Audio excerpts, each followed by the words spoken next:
It was a Thursday night when her message came through. Working late again. Don't wait up. For a second I just stared at my phone, the blue glow reflecting off my coffee mug. It wasn't the first time she'd said that. But something about tonight felt different. Maybe it was the way she'd left that morning. Distant, distracted, wearing that perfume she usually saved for weekends. I had believed her 100 times before. But trust, once cracked, starts to echo differently. That evening I drove past her office on my way home. A route I'd never taken before, not intentionally. I told myself it was coincidence. But fate doesn't deal in coincidences. It deals in confirmations. And there she was. Not in her office. Not working late. I saw her walking out laughing with him. The same man she'd once said was just a friend from marketing. They stood close, their hands brushing as they crossed the parking lot. A touch too casual to be innocent. For a long time I didn't move. My hands were on the steering wheel, but my chest felt hollow. It's strange. When betrayal finally shows its face, it doesn't scream. It whispers. Quietly. Coldly. When she finally texted me, I didn't explode. I didn't even confront her. I just typed back. Funny. I just saw you leave with him. The 3 little dots appeared. Then disappeared. Then appeared again. No reply ever came. That night I didn't sleep. I sat on the couch, surrounded by the faint scent of her perfume still lingering in the air, sweet, but now poisoned. I kept wondering when things had started changing. Maybe it wasn't sudden at all. Maybe it had been a slow fade. A quiet erosion that I ignored because love makes excuses. In the morning she came home pretending nothing happened. She smiled faintly, kissed my cheek, and poured herself a cup of coffee. I wanted to ask her why. But sometimes silence says more than confrontation ever could. She sat across from me at the breakfast table, scrolling through her phone like nothing had happened. The sunlight slipped through the blinds, tracing thin lines across her face. Familiar, beautiful, and now impossible to recognize. She spoke about her busy night, the never-ending reports, and the meeting that ran late. Every word felt like a blade dulled by habit. I didn't argue. I just nodded, pretending I still believed in the world we'd built. But inside, something in me had shifted. The man who once begged for her attention was gone. The silence between us, once comfortable, now felt like a negotiation, her lies against my restraint. She looked up at me, perhaps sensing something different, and asked, "Why are you so quiet?" I smiled faintly. "Just thinking about how hard you work," I said.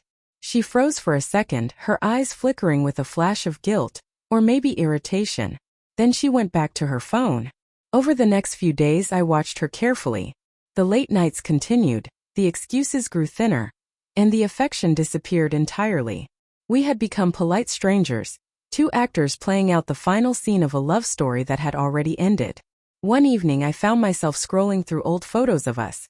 Vacations, birthdays, the little smiles we once shared. In those frozen moments she looked real. She looked like someone who had chosen me. But now I wondered if that woman ever existed, or if I had only loved the version I built in my head. When she left that night for work, I didn't follow her. I didn't check her phone. I didn't need proof anymore. I already had peace, the kind that comes when you stop begging for honesty. Instead, I sat on the balcony, watching the city lights flicker, each one a story of someone still trying to hold on. Around midnight she texted again. "Don't wait up." And for the first time I didn't. I turned off my phone, closed my eyes, and let the world go quiet. Somewhere between her lies and my silence, love had finally died. The next morning, she came home to find her suitcase by the door. For a moment she just stood there, stunned, eyes darting between me and the bag. "What is this?" she asked, her voice trembling slightly. Not from sadness, but from disbelief that I'd finally stopped playing my part. I looked at her calmly. "You said you've been working late," I said softly. "Now you can take some time off." Her lips parted, ready with another lie, but the words never came. Instead, she gave that nervous half-laugh, the one she used when she wanted to twist the truth into something smaller. "You're overreacting, Ethan. It's not what it looked like." I nodded. "You're right," I said. "It's exactly what it was." She tried to explain, to cry, to make it sound like I'd misunderstood, but I'd stopped listening days ago.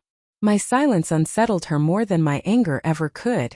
She was used to my shouting, my pain, my forgiveness, not my indifference.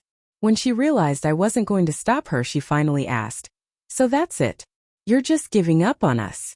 I looked at her for a long moment before answering. "No," I said quietly. "You gave up first. I'm just accepting it." Her eyes glistened with tears she didn't expect to shed. Maybe she thought I'd never have the courage to let her go. Maybe she believed I'd always wait, always hope, always fight for something she'd already destroyed. As she walked out, the door clicked shut behind her. No yelling, no dramatic goodbye. Just the sound of finality. For a while I stood in the silence, breathing it in. It wasn't peace yet, but it was the beginning of it. Weeks passed. I started living again, piece by piece. I cooked dinner for one, went on evening walks, and slept without checking my phone.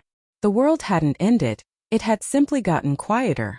Sometimes I still think about that night she texted me, "Working late again."